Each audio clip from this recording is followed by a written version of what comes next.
Bumi saat ini berusia 4.543 miliar tahun. Rentang waktu yang super panjang dan tentunya menyimpan cerita panjang. Cerita sejarah kebumian tidak disimpan dalam tulisan, tapi tersimpan dalam batuan, termasuk di dalamnya adalah batu mulia. Batuan mulia adalah batuan elit dari mineral alam, karena dari sekitar 3.000 jenis mineral di bumi, hanya terdapat 150 hingga 200 jenis yang bisa digolongkan sebagai batu mulia. Batu mulia menjadi unik dan langka karena memiliki sifat dan karakter yang spesifik. Sifat-sifat spesifik ini berkait pada proses pembentukannya, yaitu proses pengkristalan di perut bumi. Kristalisasi inilah yang membuat batu mulia memiliki unsur keindahan, kelangkaan, dan daya tahan yang tinggi. Tak heran, harganya pun bisa melangit apabila memenuhi 3 unsur di atas. Selain kilau yang indah, secara keilmuan, unsur-unsur kimia dalam batu mulia dipercaya memiliki efek positif bagi pemakainya. Selain itu, batu mulia juga kerap dilekatkan pada kekuatan magis dan metafisika yang baik bagi penggunanya. Batu mulia di Indonesia biasa disebut juga batu permata atau permata.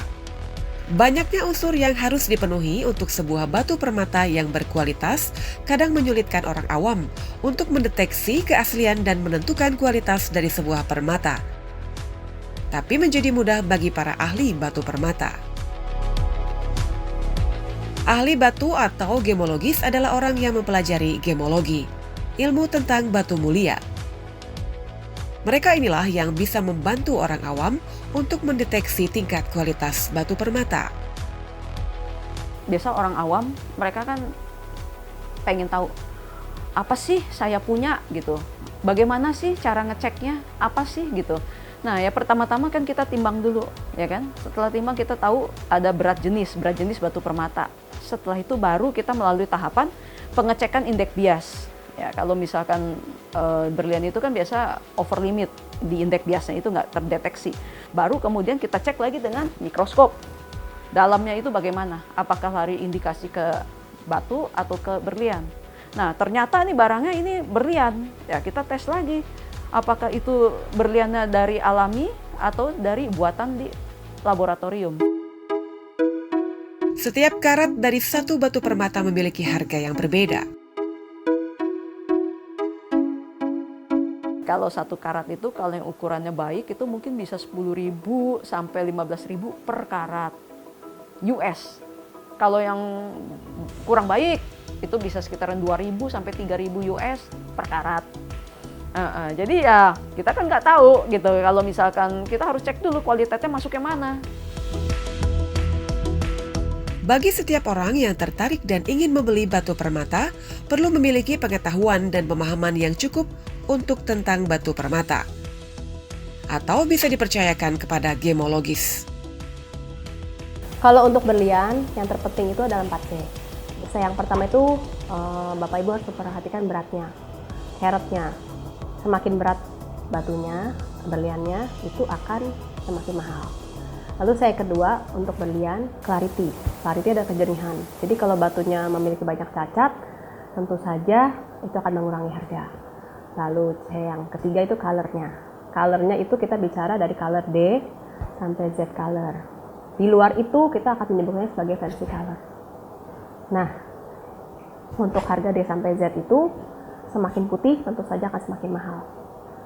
Lalu yang keempat itu adalah cuttingnya. Cuttingnya itu adalah bagaimana sebuah berlian itu dipotong sehingga dia bisa memperoleh cutting yang indah sehingga memancarkan cahaya yang sangat indah. Sertifikat adalah salah satu alat bantu bagi pembeli untuk terhindar dari kecurangan sebelum membeli batu permata. Kalau sertifikat yang dikeluarkan itu biasa kita menjelaskan tentang nama batu, nama jenis. Kalau berlian juga jenisnya berliannya apa, natural atau sintetik. Ya.